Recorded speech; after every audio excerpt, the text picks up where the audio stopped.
பேச்சு குறைந்திருக்கிறது, திறமை நிறைந்திருக்கிறது.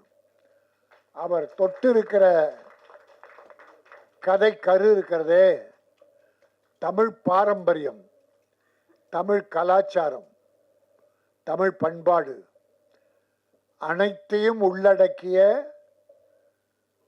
ஒரு அற்புதமான கரு. சித்த வைத்தியம்.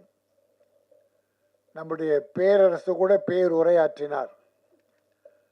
பல பேர் பேருக்கு அரசா இருப்பாங்க, பேருக்கு ஆசிரியர் பாருங்க, பேராசிரியர்னு.